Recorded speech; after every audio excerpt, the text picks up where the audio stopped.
소설 들려주는 여자 소들려 채널 시작합니다.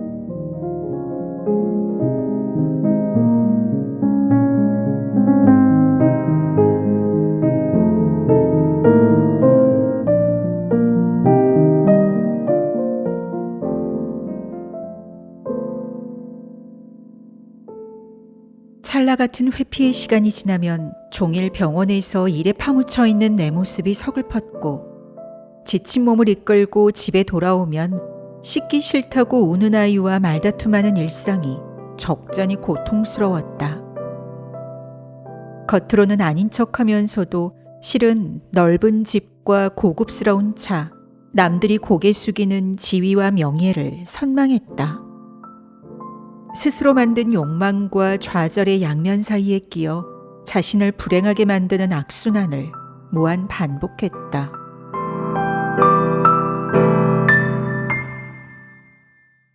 결국 모든 원인은 나에게 있었음을 깨달았다. 변하고 싶었다. 이대로 늙어갈 나를 그냥 둘 수 없었다. 나는 좀 더 내 삶을 돌보기로 했다.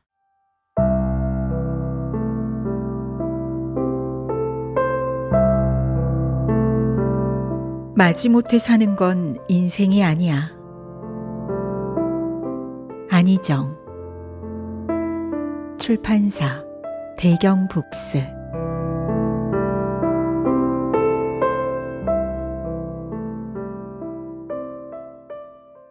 새벽비가 나를 품는다. 새벽 4시 30분. 아침이 주는 신성한 분위기의 혜택을 맛보며 오늘도 눈을 떴다. 이 집 어디에도 나만을 위한 공간이 없기에 대신 나만을 위한 시간을 만들 결심을 했다. 그렇게 시작한 새벽 기상이 어느덧 6개월이 지난 시점이었다. 캄캄한 어둠이 짙게 깔린 새벽. 세상에서 가장 들기 무겁다는 눈꺼풀을 이제는 곧잘 번뜩이며 들어올랐다. 째깍거리는 시갯바늘의 움직임조차 쿵쾅거리듯 크게 들리는 침묵 속에서 일어나 요령처럼 유유히 화장실로 발걸음을 옮겼다. 매트에 앉아 아침 요가를 시작했다. 몽롱했던 의식은 점점 깨어났다. 요가는 몸에도 좋지만 마음 수양에도 좋다. 짧은 요가를 마친 후 아이 책상에 앉았다. 커피를 홀짝거리며 한 편의 시를 필사하고 주문을 외듯 소리내어 읽어보았다. 필사한 지는 얼마 되지 않았는데 아직은 그 효과를 잘 모르겠다. 다만 읽을 때마다 나오는 목소리는 매일 조금씩 다르게 들렸다. 말과 마음은 서로에게 영향을 준다는 걸 실감하는 순간이었다. 텁텁한 공기를 정화하고자 창문을 열었더니 부슬부슬 비가 내리고 있었다. 비와 함께 촉촉하고 신선한 습기가 거센 활기로 변해 방을 바삐 돌아다녔다. 책상에 앉아 요즘 읽고 있는 책 빨간 머리엔 원서를 펼쳤다. 30분 동안 기껏해야 2, 3페이지 정도를 읽는다. 대신 뜨거운 죽을 호호 불어가며 한 입씩 먹듯 사전을 일일이 찾아보며 한 단어씩 음미할 수 있는 장점이 있다. 한글을 읽었을 때와는 분명 다른 감동이다. 아름다운 문장을 발견할 때는 괜스레 가슴이 벅차올랐다. 등 뒤 열린 창문으로 들이치는 빗소리와 차들이 지나가며 만들어내는 물 마찰음이 마치 폭풍우 치는 날 바닷가의 파도 소리처럼 들렸다. 돌연 비를 관통하고 길 건너편 어느 집에서 개 짖는 소리가 들려왔다. 다들 잠든 암흑 사이로 혼자 울고 있는 개의 감정을 그려보았다. 다소 심심함과 약간의 애달픔, 살짝 외로움과 조금의 배고픔이 뒤섞인 종합감정 선물 세트였다. 빗소리와 차들의 파도 소리, 새벽개가 짖는 소리가 하나로 어우러져 화음을 만들었다. 그 모든 잡음을 음악으로 감상하며 이런저런 잡념에 빠졌다. 잿빛 하늘 아래 떨어지는 비로 머리와 가슴이 같이 깨어나는 날이다. 옥상 햇살 아래 말려 해의 냄새를 가득 품은 빨래처럼 의식은 보송보송한데 마음은 비에 젖어 촉촉했다. 그것은 방황으로 얼룩졌던 날과는 분명 달랐다. 어느 틈엔가 마음은 편안해지고 나의 안호는 평범한 하루를 비범한 운명의 날로 변신시켰다. 비 오는 날 새벽은 특별하다. 마음의 창을 활짝 열고 빗물이 품고 있는 영별한 순간을 받아들이면 행복에 겨워 감사의 마음이 저절로 우러나온다. 오늘도 기적의 날이 찾아왔다.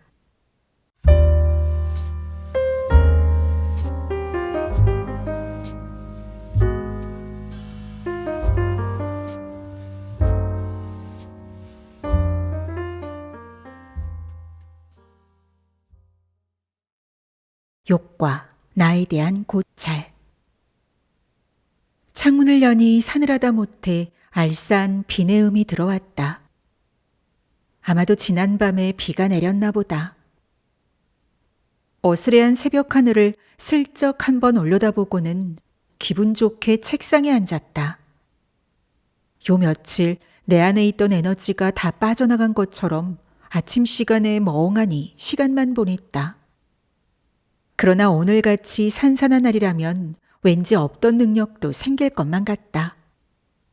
손이 움직이는 대로만 따라가면 생각 뭉치가 사르르 풀어져 멋진 글로 전환되는 그런 초능력이 있다면 정말 행복할 텐데. 아니다. 누구라도 일기는 쓸 수 있다. 일기라도 써보자는 마음으로 모니터를 노려보았다. 그러자 복잡하게 머릿속을 스치던 생각 중 며칠 전 겪었던 일이 떠올랐다. 난 곧 키보드를 두드렸다. 얼마나 지났을까?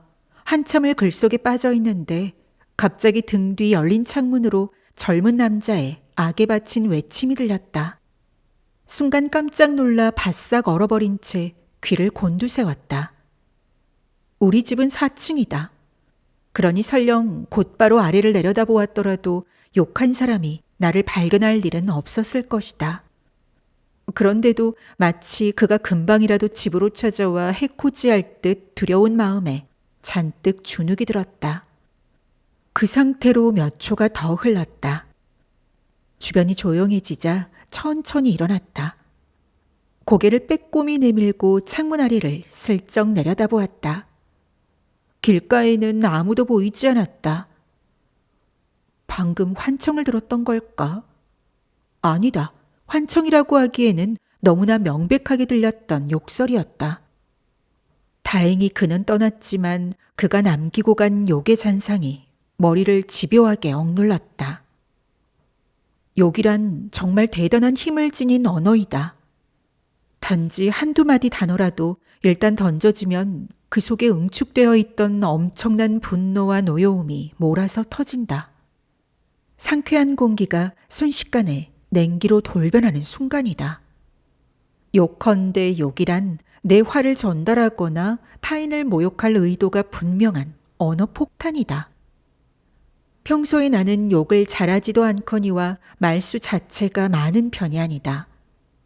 혹여 이 말이 타인에게 상처를 주진 않을까 해서 말을 하기 전 미리 상황에 맞는 단어를 고르고 조합할 때도 종종 있다.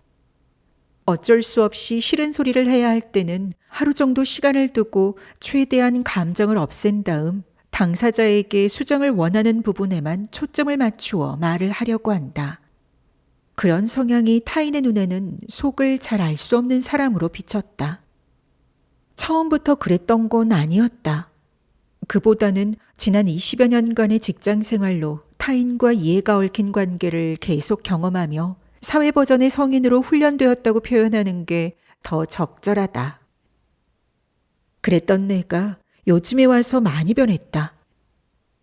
생각하기 전에 말이 먼저 나오기도 하고 누군가의 따뜻한 위로 한마디에 크게 감동하는가 하면 저항할 겨를도 없이 눈물이 대뜸 올라와 당황하는 일도 적잖이 생겼다. 이 변화에 대해 기뻐해야 할지 슬퍼해야 할지 아니면 버텨내야 할지를 두고 한동안 고심했다. 결정장애로 갈팡질팡하다가 뭐 어때? 그냥 이대로도 나쁘지 않잖아. 하고 문제를 무름하지 않고 계절의 변화를 받아들이듯 무방비 상태로 받아들였다. 물론 현실이라는 벽에 부딪혀 그런 감정들이 항상 세상 밖으로 나오진 못하지만 막역한 친구가 아니더라도 못난 감정을 들어주는 사람을 만날 때는 서슴없이 미숙한 자신을 드러내는 경우가 조금씩 늘어간다. 견딜 수 없이 화가 날 때는 임금님 귀는 당나귀 귀라고 외치던 설화 속 복두쟁이처럼 대나무 숲으로 달려가 시원하게 욕을 뱉어버리고 싶을 때도 있다. 어떤 이는 힘든 마음을 승화시켜 창조로 끌어내기도 한다. 역사적으로 봐도 고통스러운 마음을 투영시켜 만든 걸작은 무수히 많다. 그림이나 노래, 춤, 무엇이든 감정을 분출할 수 있는 자기만의 방법 하나만 개발해도 도움이 된다. 잠시라도 자신을 짓누르는 무거운 감정을 실어서 멀리 떠나보낼 수만 있으면 충분하다. 한 번이라도 이런 경험을 한다면 왜 이걸 이제야 했을까 후회가 될 정도로 좋을 것이다.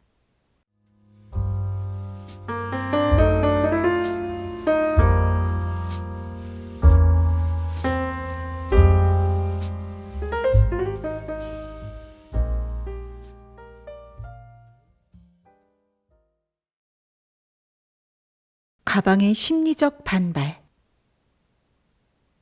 오랜만에 잡동사니로 쌓여있는 수납장한 정글을 지나 어둠 깊숙이 숨어있던 가방을 끄집어냈다. 예전에 친구에게서 선물로 받은 토트백이었다. 크기가 커서 온갖 물건을 다 집어넣어도 여유 공간이 넉넉했었다. 가방색이 지겨우면 뒤집어서 다른 색으로 사용할 수도 있는 양면형이라 실용적이기도 했다. 워낙에 바리바리 짐을 싸들고 다니는 걸 좋아했기에 한동안 그 가방을 하루가 멀다고 가지고 다녔다. 매일 그 가방을 들고 다니다 언젠가부터 건강을 위해 직장 근처에 있는 헬스장에서 운동을 시작했다. 헬스장에 다닌 이후 운동복에 물통까지 들고 다니려니 좀 더 활동적이고 어깨와 허리에 부담이 덜한 작은 배낭이 필요했다. 잠깐 짊어질 줄 알았던 배낭을 메고 운동한 지가 2년이 지났다. 그러던 중 최근에 큰맘 먹고 노트북을 하나 샀다. 예전 쓰던 큰 가방이 필요한 시점이 다시 찾아왔다. 설득의 심리학에서는 심리적 반발 반응이란 말이 나온다. 쉽게 말해 사람은 한 번 부여받았던 자유를 갑자기 잃어버리면 오히려 이전의 자유를 완전히 억압받으며 살았을 때보다 더 강렬한 저항을 하게 된다는 뜻이다. 예컨대 1960년대 미국에서 벌어진 흑인 폭동의 경우가 그랬다. 흑인을 차별하던 공식 비공식적인 모든 규제가 철폐되었을 때 초반에는 흑인 가정의 소득이 많이 증가했다. 그러나 이후 실생활에서의 차별이 사라지기는커녕 반대로 심각해지자 그들의 경제적 지위가 다시 후퇴하며 반발이 거세졌고 기어코 폭동으로까지 이어졌다. 그렇다면 이런 심리적 반발 현상이 사람이 아닌 사물에도 일어날 수 있지 않을까? 비교적 흥미로운 가설을 세워보았다. 우리가 쓰던 물건에 대한 애착이 사라진다면 오래된 물건 역시 익숙했던 사랑이 떠나감에 강한 감정적 반발을 일으킬 수 있다. 만약 내 허무맹랑한 가정이 실존하는 현상이라면 이런 시나리오도 가능하다. 나는 나만을 향한 지고지순한 가방의 사랑을 헌신짝처럼 내동댕이 친 천하의 나쁜 바람둥이 여기다. 가방은 비극적 운명에 고통받는 비련의 여주인공이다. 눈물 없이는 들을 수 없는 슬픈 사랑과 배신에 관한 이야기. 신파도 그런 신파가 없다. 가방은 미국 정신과 의사 엘리자베스 퀴블러 로스가 발표한 슬픔의 5단계를 그대로 밟는다. 사람도 물건도 헤어짐이 중요하다. 사용하던 물건을 일정 기간 쓰지 않더라도 추후 다시 쓸 생각이라면 잘 닦아서 습기가 없는 쾌적한 장소에 보관해야 한다. 이것은 내버려 두는 것이 아니라 안락한 장소에 놓고 휴식을 주겠다는 의사 표현이다. 주인의 의도를 이해한 물건은 언젠가 다시 만날 수 있다는 믿음을 갖고 안심하고 잠들 수 있다. 혹여 더는 필요 없는 물건이라면 애니메이션 토이스토리의 주인공인 카우보이 인형 우디의 주인이 그랬던 것처럼 물건이 사랑받을 수 있는 다른 곳으로 떠나보내는 것도 좋은 방법이다. 그것마저도 여의처나 이별의 순간을 맞이하게 되면 영광의 역사를 함께 보냈던 전우를 떠나보내듯이 잘 싸서 이별해야 한다. 그 사랑의 마무리를 정성스럽게 지어야 하니까. 이제 가방과 이별할 시간이다.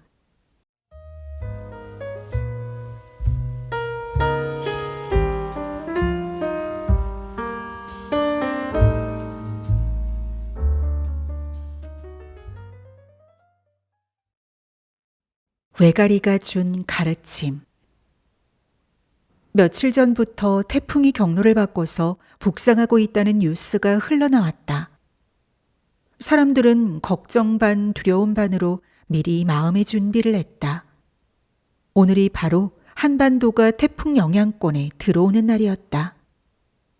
우리 동네는 태풍의 직접적인 영향권 아래 있진 않았지만 오전부터 내린 비는 종일 그칠 줄을 몰랐다. 보통 때는 걷는 걸 좋아하지만 오늘처럼 방대한 자연의 위협 속에서 걷는 기분을 즐기기는 어렵다. 길을 걷는 내내 두려움이 올라왔다. 그래, 누가 이기나 해보자. 이까지 태풍이 내 길을 막게 두지는 않겠다. 그렇게 우산을 위가 아닌 바람에 저항하는 앞방향으로 펼치고는 씩씩하게 걸었다. 우산을 방패 삼아 손에 꼭 쥐고 행군을 이어갔더니 곧 두려움은 사라졌다. 계속 걷다가 동네 하천 주변까지 다다랐다. 하천 다리를 건너며 아래를 내려다보니 빗물로 하천이 불어나 무서운 기세로 흐르고 있었다. 넘쳐 흐르는 물 가장자리로 간신히 머리를 내밀고 있는 자전거길 이정표가 보였다. 이정표는 떠내려가지 않으려고 힘겹게 대항하며 애당초 그 자리가 길이었다는 걸 알려주었다. 그 순간 범람한 하천 중앙에 불룩하게 솟은 늪지대 같은 공간에서 영화에서나 볼 만한 초현실적인 장면을 목격했다. 외가리 한 마리가 비바람에도 아랑곳 없이 그곳에 우뚝 서 있었다. 정지화면처럼 움직임 없이 서 있는 모습에 시간이 그대로 멈춘 것만 같았다. 잠시 다리 위에 서서 넋을 잃고 그 모습을 바라보았다. 자연은 언제나 인간에게 큰 가르침을 안겨준다. 하찮은 인간이 태풍을 막아야 하고 물리쳐야 하는 일종의 시련으로 인식할 때 동물은 그것을 묵묵히 받아들이고 지나가기를 기다리는 시기로 인식한다. 재해는 항상 예고 없이 들이닥친다. 아무리 둑을 쌓고 만반의 준비를 해도 자연은 언제나 가장 약하고 생각지 못한 곳을 무너뜨린다. 불행도 마찬가지다. 인생에 예기치 않은 불행이 갑자기 찾아오면 적중하지 못한 일기예보를 원망하듯 미리 준비하거나 막지 못한 자신을 탓한다. 그러나 어디 불행이 그러한가? 뜻하지 않게 찾아오는 불운을 어떻게 다 막을 수가 있겠는가? 그럴 땐 그저 불행을 이기거나 피하려고 씨름하기보다 떠나가길 기다리며 지금 주어진 일에 집중하는 방법밖에 없다. 비바람 속을 걸어갈 때는 하늘을 바라보며 원망하기보다 고개를 숙이고 묵묵히 행진을 이어가는 게 최선이니까. 영원한 것은 아무것도 없다. 비 오는 날도 바람 부는 날도 눈 오는 날도 한량없이 이어지지는 않는다. 캄캄한 밤이 지나면 여명의 새벽이 오고 겨울에 가장 추운 날이 지나면 어느새 봄이 성큼 다가온다. 외가리가 전해준 인생의 가르침을 잡고 싶었다. 재빨리 휴대전화를 꺼내들고 사진을 찍으려고 했다. 그 낌새를 눈치챈 듯 외가리는 눈 깜짝할 새에 저 멀리 하늘 위로 날아가 버렸다. 마치 지혜의 여신이 자연의 교훈은 포착하는 것이 아닌 그냥 터득하는 거라고 말하는 것 같았다. 집에 도착했다. 엄마가 창틀에 서서 줄줄 들어오는 빗물을 연신 걸레로 훔치고 대야에 짜고 있었다. 아유, 몇 시간째 이러고 있다. 이렇게 비바람이 창문으로 새기는 또 처음이네. 무슨 수가 없나? 엄마에게 걸레를 건네받고 금방 물이 차오르고 있는 창틀을 닦으며 중얼거렸다. 당장 별다른 방법이 있나 뭐? 태풍이 지나갈 때까지 기다리는 수밖에.